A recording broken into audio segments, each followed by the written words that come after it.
Everyone, তো এটা আমার ফার্স্ট ব্লগ, জানি না কীরকম হবে, তোমরা শুরু থেকে শেষ অবধি দেখতে থাকো। আর আজকে একটা স্পেশাল দিন, সেটা তোমাদের আমি একটু পরেই জানাবো। তো তোমরা দেখো আমাদের এখানে ওয়েদারটা কি সুন্দর লাগছে না? বাইরেটা বেশ মেঘলা মেঘলা করেছে, মনে হয় বৃষ্টি আসতে পারে। চলো এবার আমি নিচে যাই। দেখো এখানে মা করেছিল মুড়ি, তারপরে পাঁপড় ভাজা, আর ওইখানে আছে ছোলার ডাল, যেটা মা করেছিল। এটাই হচ্ছে সকালের মেনু। লিটারেলি তোমাদেরকে একটা জিনিস দেখাই, আমাদের এখানের ওয়েদারটা এতটা সুন্দর, আর তার উপরে এই ঝিরিঝিরি বৃষ্টি পড়ছে, খুব সুন্দর লাগছে। খুব আকাশ থেকে কি সুন্দর বৃষ্টি পড়ছে। তোমরা এই ওয়েদারটা দেখলেই বুঝতে পারবে এখানটা কতটা সুন্দর লাগছে। পেছনে শুধু তোমরা এই ওয়েদারটা দেখো, তার উপরে ঝিরিঝিরি বৃষ্টি। আমাদের বাড়ির একটা খ্যাপাকে দেখায় তোমাদের, যে এখানে চান করতে এসছে ছাদে। এই দেখো আমাদের বাড়ির এক ক্ষুদির সদস্য, এক খ্যাপা ছেলে, এ চলে এসছে এখানে চান করতে। এখানে বললো চান করবে, তাই চলে এসছে। আমি চানটা করে এসে আবার তোমাদের সাথে দেখা করছি। তো এখন আমার পড়া আছে, আমাকে পড়তে যেতে হবে। পড়ে এসে তোমাদের সাথে আবার আমি কথা বলছি। বাই।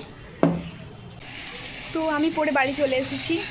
তোমাদেরকে আমি সেই বলেছিলাম যে আজকে একটা স্পেশাল দিন, সেটা হচ্ছে আজ আমার জন্মদিন। তোমরা যেন আমাকে কমেন্টে উইশ করতে না ভুলো, করবে কিন্তু আমাকে উইশ।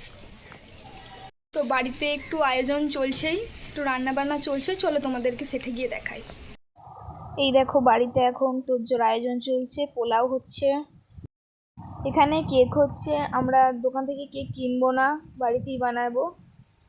এখানে আলুগুলো ভাজা হচ্ছে, আলু পনির দিয়ে তরকারি হবে বলে। তারপর পনিরগুলোকেও ভালো করে ভেজে নিল। এখানে এই আলুগুলোর ভেতরে এই পনিরের স্টাফিংটা ভরা হবে। মা এখানে একটু পায়েস করে দিল।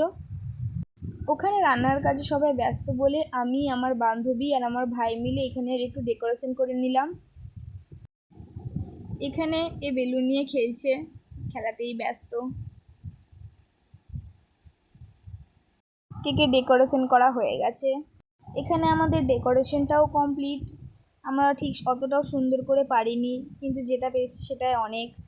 কেমন লাগছে বলো? ফাইনাল এখানে কেকটাও ডেকোরেশন তৈরি, রেডি কেক আমাদের। চলো এবার আমি কেকটা তোমরা দেখতে থাকো।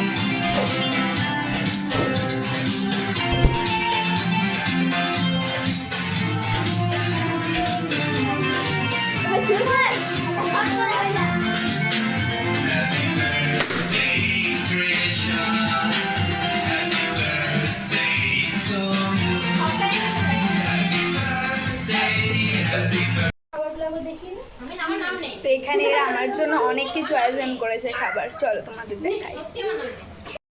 চাটনি, পাঁপড়, আলু পনিরের তরকারি, ডিমের কারি, ডাল, পায়েস, মিষ্টি, একটা চিকেন, ভাত, স্যালাড, শাক, পটল, কত কি হয়েছিল। আর সমস্ত খাবারগুলো খুব টেস্টি হয়েছিল। আমার তো বিশেষ করে আলু পনিরের তরকারিটা খুবই ভালো লেগেছে। তো এখানে আমরা সবাই খেতে বসে পড়েছিলাম, আরও অনেকে ছিল, ওরা পাশে ছিল। তো আমি আমার ব্লগ এখানেই শেষ করছি। ভালো লাগলে লাইক, সাবস্ক্রাইব অ্যান্ড কমেন্ট করতে ভুলো না যেন। বাই।